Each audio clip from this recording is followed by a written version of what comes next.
Welcome back to the deep dive. This is where we take, a really complex personal account or maybe some dense source material, and we try to pull out the most important insights for you. And today, we are really diving into something intense.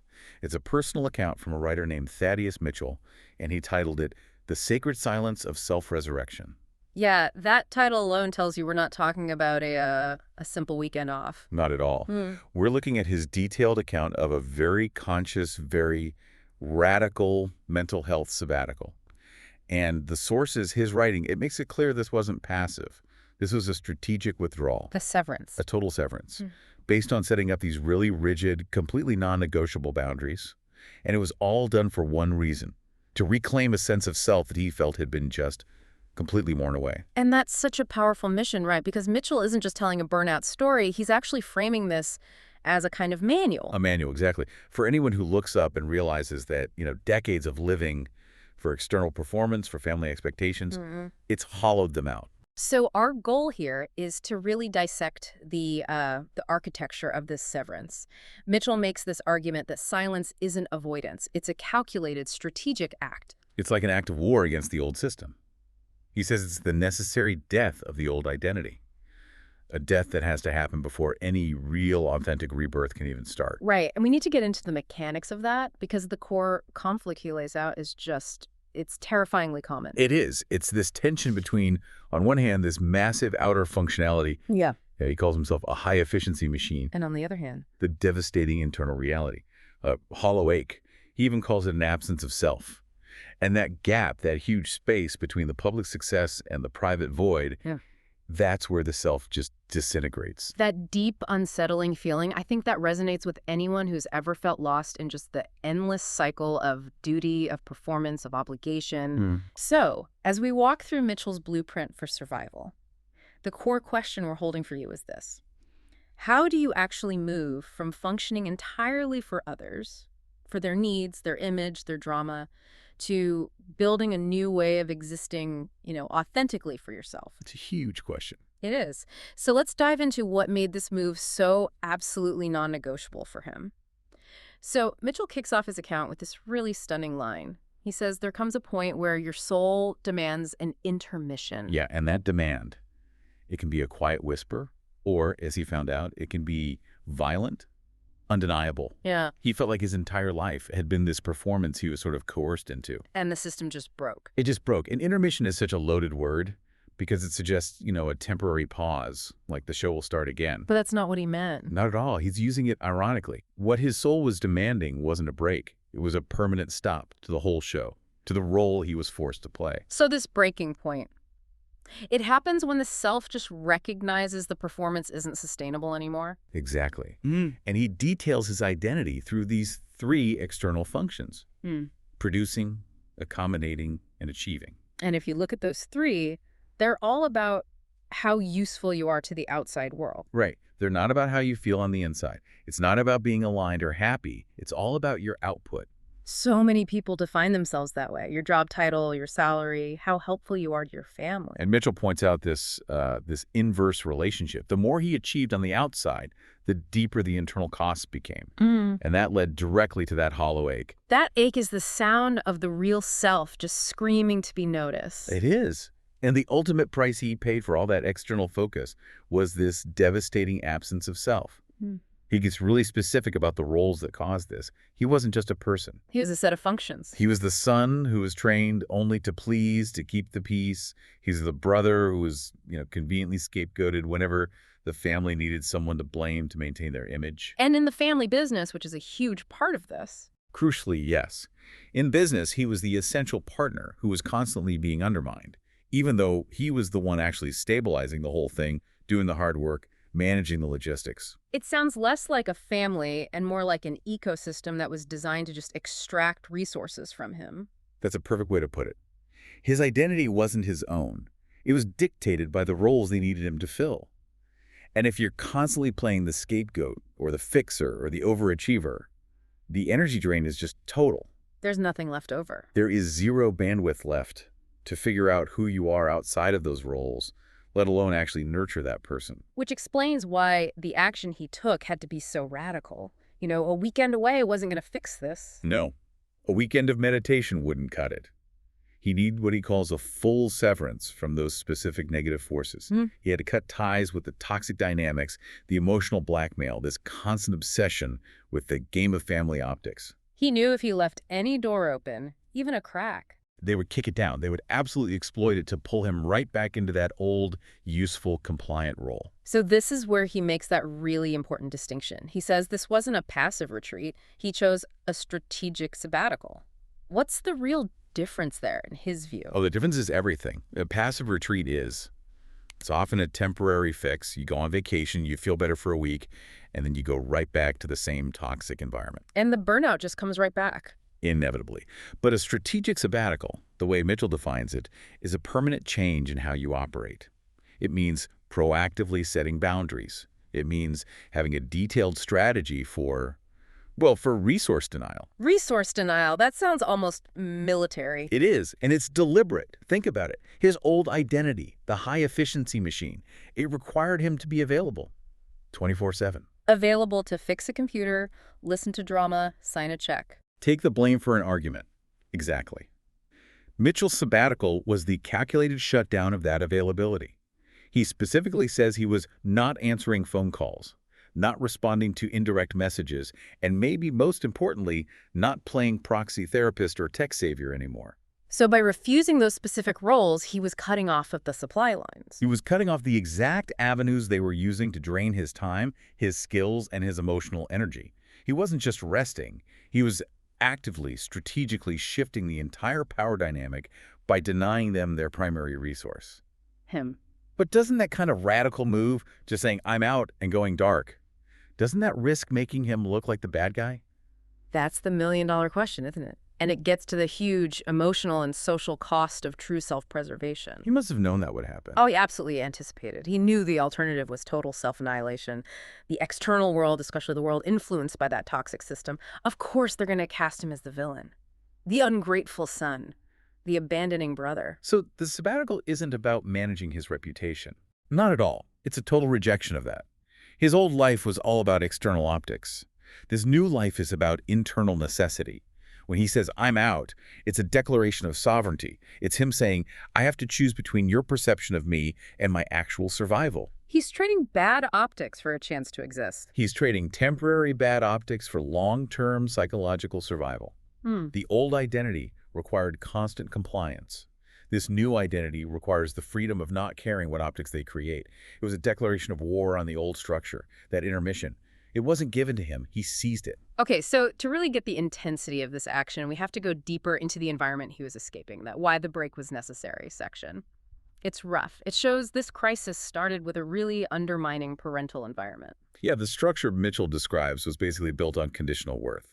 He talks about a home where emotional distance was just the norm. That was the baseline. So there was no reliable, unconditional connection.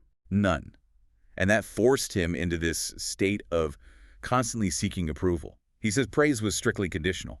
You didn't get rewarded for, being yourself or having your own interests. You got rewarded for hitting a goal that made the family look good. And that line about support being absent unless it served an image, that's just chilling. It is. If he was succeeding in a way that helped the family optics, if a good job or promotion, they'd support that. But if he was struggling or just needed empathy, nothing. The support wasn't for him. It was for the family's brand. It creates this awful dichotomy. He says his parents performed the part of responsibility but fumbled at connection. It's such a precise way of putting it. They did the things that look responsible on the outside, paid for school, put a roof over his head, but they didn't have the emotional language for a real vulnerable connection. Responsible in action, absent in spirit. Exactly. And they had tools to enforce this. He lists them pretty clearly. Love always had strings attached. Guilt trips were just standard procedure. And maybe the most damaging thing. The silence. The silence. Emotional withholding when he needed validation the most. That's a powerful way to condition a child. It teaches you that approval is this scarce resource you have to earn through constant performance. And that environment just perfectly set the stage for the dynamic with his brother, Zach. This wasn't just sibling rivalry. This was structural, calculated, manipulative conflict. Zach basically took all that parental dysfunction, the conditional love, the emotional distance, and he weaponized it. He made it sport. Sport. That word implies he enjoyed it, enjoyed seeing the effect he was having. It does. And Mitchell lays out the specific tactics. Classic manipulation behaviors. First, mockery and gaslighting. So making him doubt his own reality. Constantly. If Mitchell expressed that he was hurt or concerned about something, Zach would mock him for being sensitive or just insist it didn't happen that way. It forces you to question your own sanity. You can't trust your own emotional compass. And the second tactic he mentions is triangulation. Can you break that down for us? Yeah, this is so important for people to understand. Triangulation is when you bring a third person, in this case, usually a parent, into a conflict between two people. To what end? To gang up on the other person. It avoids a direct, honest conversation. So if Mitchell challenged Zach on something, Zach would immediately run to a parent and frame Mitchell as the one who was being aggressive or crazy. It just reinforced Mitchell's role as the family scapegoat. That is so destructive because it uses the family power structure, that conditional parental love, to validate the manipulation. Which means Mitchell could never win. Any attempt to defend his reality was automatically shut down by the parents, who were already wired to care more about optics than truth. And then this whole toxic dynamic moves from the home into the family business. Well, that's where it escalates from emotional to really existential. In the business, Mitchell says Zach led a campaign of exclusion. This wasn't just passive aggression. This was an active attempt to sideline him professionally and financially. And how'd that actually work? What did that look like day to day? Well, it was a mix of things, all designed to make him irrelevant. He'd be left off critical emails. They'd schedule important meetings when they knew he couldn't make it. Zach would undermine his authority with employees. Wow. And he'd subtly shift budgets or responsibilities away from him. The goal was to make him professionally powerless, while at the same time making sure he was still carrying the actual burden of the day-to-day work. And I bet on the outside, everything looked perfect. Of course, Zach was publicly donning the mask of a leader. So any complaint from Mitchell would just sound like, petty jealousy. Not like he was describing systemic abuse. That is the cruelty of gaslighting. You have these behind-the-scenes attacks happening, but the public image is so polished that you look like the crazy one for even mentioning it. And Mitchell was forced to just watch it happen, pretending the distance between them was mutual disinterest. But then he corrects that, right? He says for him, the silence wasn't disinterest, it was survival. And that one word changes everything. Mutual disinterest implies they both had equal power in the situation. Survival implies one person is fighting to stay afloat while the other is actively trying to sink them. He was burning all his energy just to maintain a facade of peace. Just to keep his job and avoid total ruin. And this all leads back to that final binary conclusion he reached. To stay was to hemorrhage my identity. It's not a difficult choice at that point. It's not a choice at all. It's self-preservation. When you realize that every day you stay in that system, you lose another piece of yourself. Leaving becomes the only logical move. He saw the business for what it was. Not a separate entity? No, just a bigger stage for the same family dysfunction to play out, only now with money and careers on the line. The system itself was lethal, and that's why a temporary break would have been useless. The system had to be cut out completely. So if that was the relentless external pressure, what was happening on the inside? What kind of defense mechanisms did he have to build just to get through the day? Well, those defense mechanisms quickly turned into self-destructive habits. He says he became a master of peacekeeping. He learned to read rooms like survival manuals. That phrase, survival manuals, it just speaks to this constant high-anxiety state he must have been in. It does. And people-pleasing in this kind of environment isn't kindness. It's a highly developed survival skill. Yeah. If your world is unpredictable and conditional, your main goal is to figure out what the powerful people want and give it to them, just to minimize conflict and stay safe. And he's very clear this wasn't something he wanted to do. It was a necessity. A pure necessity. And that constant vigilance, it's exhausting because your entire being is focused outward on others. So his own needs, he says, were buried beneath layers of guilt, duty, and emotional camouflage. It's like he was wearing this elaborate costume that everyone else designed for him. And underneath that costume, his real self was just suffocating, unseen. Which leads to this devastating identity crisis. He says you become the sum of everyone else's needs. And if all your energy is spent calculating and fulfilling what everyone else requires, the business, your parents, your brother, there's literally no internal space left. There's nothing there to build your own identity with. This is where he uses that really powerful word. He says the identity he had wasn't just fragile, he calls it fraudulent. That's a huge word choice. It's so deliberate. Fragile means it could break. Fraudulent means it was never real to begin with. It was built on lies. The lies you tell others about what you need and the lies you tell yourself about who you are. And the weight of carrying that fraudulent identity around every day, it's immense. It takes so much energy to operate as a fake product. So how did this manifest physically? What were the actual health costs of that strain? He lists them with almost clinical precision. And it shows how the psychological pain becomes physical. We're not talking about just feeling stressed. We're talking about chronic insomnia, Right. deep suppressed rage, emotional detachment, and this heavy, debilitating fog that numbs even your joys. Let's unpack some of those. How does being a people pleaser lead to something like suppressed rage? It's a closed loop. To be the peacekeeper, the good son, the accommodating brother, you can't express anger. You can't say, hey, what you're doing is hurting me. So that legitimate rage, it has nowhere to go. It just gets pushed down. It gets suppressed. But the energy of anger, that physiological response, it doesn't just disappear. It stays trapped in your system. It becomes tension, anxiety, this hypervigilance that means your brain can never shut down. So that's the insomnia. Your brain is still running the survival manual all night. It's constantly scanning for threats. And then the emotional detachment comes in as a secondary defense. If feeling the reality of your life is too painful, the self just disconnects. It numbs out. A sort of self-preservation. It is, but it's indiscriminate. It doesn't just numb the pain. It numbs everything. And that's the tragedy. That's the fog that numbs even your joys. And that's the break point, isn't it? When you achieve something great, something you should be happy about, and you feel nothing. That's when you know the system is broken. That's when the self-preservation instinct finally screams loud enough to be heard. The internal system realizes it's destroying its own capacity for happiness just to keep the external show going. And that leads to the urgent realization that finally triggered the sabbatical, the need to escape before I disappeared entirely. The stakes couldn't be higher. The choice became retain a conscious, independent self or just dissolve completely into the needs and demands of others. That disappearance is the final stage of a fraudulent identity. It's not just about sacrificing your needs anymore. It's about sacrificing your very existence as a self-directed person.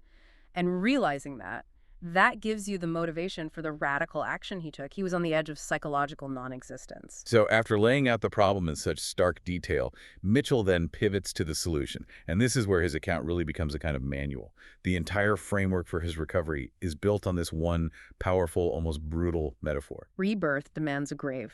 Exactly. And that phrase just cuts through all the soft, gentle language we usually hear about self-help. This isn't about taking baby steps. It's about recognizing that you have to perform an intentional, surgical ending to the old way of being. He says that healing, real healing, is gritty. It's not a yoga retreat. That grit, it implies pain. It implies confrontation. It implies necessary destruction. The grave he's talking about isn't literal, obviously. It's the intentional psychological burial of that high-efficiency machine identity. And he's very specific about what that requires. Burning bridges with no intent of rebuilding until you've built yourself. And that's key. It recognizes that the old bridges, the old connections, were structurally unsound. They were built for one-way traffic, for them to extract things from him. So this reframes the whole idea of going no contact. He says it's not an act of hate. No, and it's definitely not revenge. He says it's fundamentally an act of self-respect. If you're acting out of hate or revenge, you are still emotionally tied to them. You're still engaged. You're still giving them your energy. Precisely. But self-respect requires you to invest that energy only in yourself. No contact, in his strategic sense, is about building the highest possible boundary wall so that the self-building process can happen in a clean, protected environment. And the death he talks about. Yeah. It's the death of a specific version of himself. Yes, the obedient, overlooked, self-erasing version, that old self, the pleaser, the fixer. It has to be deliberately dismantled. And he elevates this by calling that death sacred. Sacred, that implies it's not a tragedy, but a necessary ritual. It suggests that getting rid of that compliant identity is a holy act. It's a sacrifice that must happen for the true self to finally emerge. It turns severance from something you're avoiding into a profound act of transformation. And then he grounds this whole strategy by rejecting external timelines. He says, there is no ETA for rebirth. I'm not on a timeline. I'm not a product in transit. And that is such a radical rejection of the machine mentality that defined his whole life. Right. His old life was all about being a product, something to be delivered, optimized, useful by a certain date. This new life is about being a human being reclaiming his time. And in this context, time is the ultimate resource. Controlling it is the definition of sovereignty. You can't heal if you're rushing to meet someone else's deadline for your own rebirth. He also makes it clear that this severance doesn't mean total isolation. He talks about my only compass now, his support network. Yes, he focuses hyper-intensely on the healthy connections. The people who, as he says, see me, not the narrative sculpted by others. He calls his small circle, his wife, his kids, a few close allies, his oxygen. That network is critical, isn't it? It's everything. Because they are the ones who validate his reality. They see the pain, they see the effort, and they refuse to buy into the fraudulent story the toxic family is telling. They provide the emotional security he needs to do the hard work. Without that oxygen, the guilt or the loneliness would probably make the whole thing fail. Okay, so let's get into the core of the manual. The 4 new non-negotiable rules. These are the defensive walls he builds. And these are the blueprint for anyone who needs this kind of reset, so we should definitely break down how they actually function. Rule number 1, no contact unless I initiate it. This is all about controlling the flow. Controlling the flow of emotional energy. In the old dynamic, he was always reactive. His time, his mood, it was all dictated by their demands. By being the one to initiate contact, he flips the power dynamic completely. So he decides the when, the where, the how. Exactly. If he decides to send a short email to a parent once a month, that's the scope. If they try to call him every day, that's a breach of the boundary. He doesn't engage. He just refers back to the rule. It keeps his energy for his own healing, not for playing defense. He becomes the authority over his own time. A very sophisticated defense. Okay, rule number 2. No responding to third-party guilt maneuvers. We talked about triangulation. This rule is designed to shut that down. Yeah, it's a recognition that the system will inevitably try to recruit what people call flying monkeys. Well-meaning aunts or cousins or friends that they send in to deliver messages of guilt and pressure. So if an aunt calls and says, you have to call your mother, she's heartbroken. His response isn't to argue or explain. It's just non-engagement. He simply says, I'm not going to discuss that, and he ends the conversation. It enforces the idea that his communication is on his terms only. It neuters their ability to weaponize his empathy against him. Rule 3 must be the hardest one for a recovering people pleaser. No explanation or defense, just space. Why is that so powerful? Because it's a refusal to participate in their game anymore. The old Mitchell was constantly having to explain himself, defend himself, apologize for his own needs. When you give an explanation, you're giving them ammunition. Ammunition to argue, to invalidate you, to twist your words. Right. If you feel like you have to justify your need for peace, you have already handed your power right back to them. Whereas silence and space, they're just facts. They're unassailable. They're not for debate. They just are. If he wrote a 10-page letter explaining his decision, they would spend weeks picking it apart, not to understand, but to find ways to make themselves the victims. By offering no defense, he starves their need for drama. He's closing the courtroom. That takes a lot of strength. It's the ultimate act of sovereignty. And that leads to the final rule, number 4, no shame in choosing peace over performance. And this one is the internal shift that makes it all stick. The old life was all performance. The new life is all about internal well-being. And shame is the system's most insidious weapon. It's the tool they use to keep you in line. They want him to feel ashamed for putting himself first, for not being available, for abandoning them. So this rule is about dismantling that weapon. It's about stripping the shame away. It's him giving himself unconditional permission to heal. It's an internal declaration that his own emotional health is more valuable than any external report card they could ever give him. So taken together, these 4 rules, they're not just boundaries. They are a complete operating system for sovereignty. They are the foundation he's going to build his resurrected self on. So as we wrap this up, the final frame he puts on this choice is so important. He says very definitively, this isn't revenge, this is resurrection. And that difference all comes down to intention, to direction. Revenge is focused outward. It's about trying to hurt someone else, which actually keeps you emotionally chained to them. You're still in the game. You're still in the game. But resurrection, Yeah. that's focused inward. It's about rebuilding and reclaiming the self. It's a creative project, not a reactive one. And by choosing resurrection, he finds a kind of ultimate freedom. He says he's no longer tethered to people who only see me when they need something or who rewrite history to soothe their own guilt. That untethering, that's the real emancipation. The people who only saw his utility, the high-efficiency machine, they've lost their resource. And the people who rewrite history, the family, they can no longer use his compliance to make themselves feel better. By going silent, he denies them the emotional labor they fed on. And his final declaration is just an incredibly powerful way to reframe the narrative from victim to agent. I'm not the villain of their story, I'm the escapee. Right. He seized control of his own story. He refused the role they tried to cast him in, and he leaves us, and you, with this essential truth about the journey. He says, an escape is just the beginning. The hard work is just starting. The severance is the necessary first step, but the really gritty work of building a new, authentic, non-fraudulent identity, that's the long road ahead. Mitchell's account is a challenging, but I think ultimately a really inspiring manual for anyone feeling that hollow ache. Thank you for joining us as we walk through Thaddeus Mitchell's experience. And that brings us to our final provocative thought for you to take with you from this deep dive. If finding peace really does require the intentional death of an old identity, what performance are you still giving? What duty, what role, what obligation is your soul quietly demanding an intermission from right now? We hope this deep dive into the sacred silence of self-resurrection gives you a framework to think about your own strategic boundaries. We'll see you next time.